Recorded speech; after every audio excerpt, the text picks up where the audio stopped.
I'm Tom Rawlings with Homegrown Leadership. Teamwork seems to be an often misunderstood concept in leadership.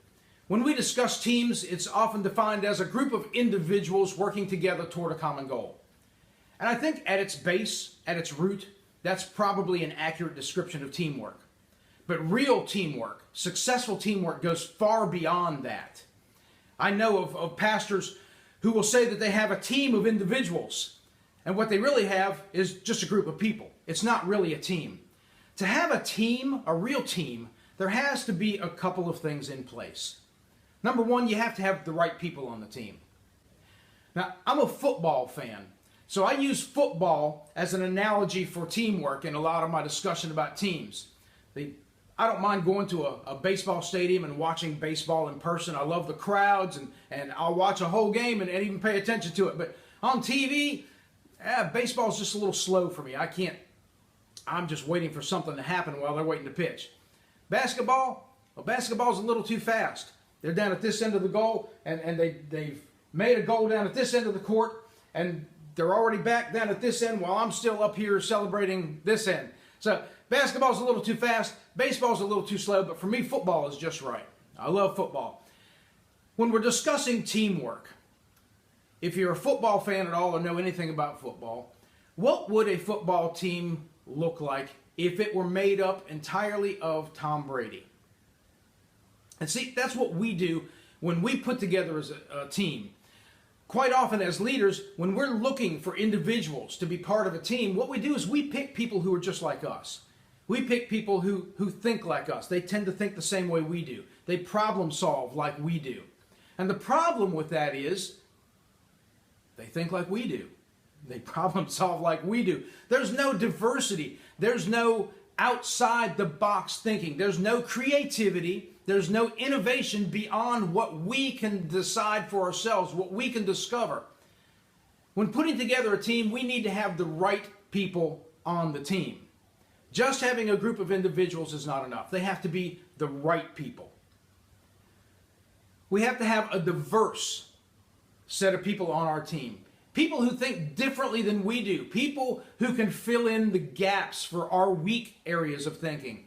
We may not be critical thinkers. We may not be strategists. We may not be futurists. A lot of leaders are big picture people. We're not detailed people. So we need some detailed people on our team. So the first step in putting together a team is to put together a team that's diverse, not a team made up entirely of Tom Brady. The second concept when putting together a team is to put the right people in the right place. Now consider, if we use Tom Brady as our example again, what would it look like if Tom Brady was a guard or a tackle? He's a big guy, but he's not a guard or a tackle. He's not a receiver. He's a quarterback. That's where his knowledge, his expertise is. He's a quarterback. He can call plays. He can read the defense to see what's coming up. That's where his strengths lie, in quarterbacking. So the second step is to put people in the right position. We put quarterbacks in the position of quarterbacks. We put receivers in the position of receivers. We put guards and tackles and linebackers in their positions where their strengths are so that they can complement the team. If you put a receiver in as a guard or a linebacker, that small receiver is going to have a tough time breaking through and getting to the quarterback. You don't put small guys in positions for big guys. So you put the right people in the right positions. The third concept then is they do have to be working toward a common goal. So we put the right people in the right positions and we work toward the same thing. Again, too often in teams we have people who have their own agendas. They're department heads, they're VPs, they're directors of their own departments, and what they have in mind is their own department, their own best interest.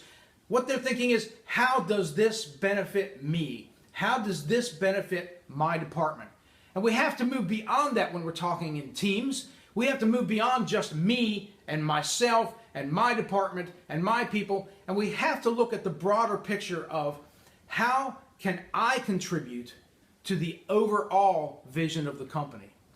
How does my department fit in to this project that we're discussing?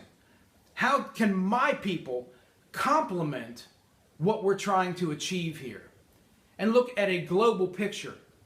We need to make sure that we discuss right up front the scope of the project. We need to make sure that people understand their roles as part of the team so that they can understand their contribution to the team. So when looking at a team is far more than just a group of people who are working together toward a common goal. A real successful team is the right people in the right place, going the same direction. Visit our website for more tips, resources. We have some assessments available on our website if you'd like to do some assessments for your team to find out where their strengths lie so you know which roles to place them in. Please visit our website. We have those available. We would enjoy it. We'd appreciate it if you would visit our Facebook page as well. I've got links on the screen. Visit Facebook. Like us on Facebook. Subscribe to our YouTube channel here. Follow me on Twitter. Again, I've got links on the screen for more tips on church growth, on leadership, and on church health. For Homegrown Leadership, I'm Tom Rawlings.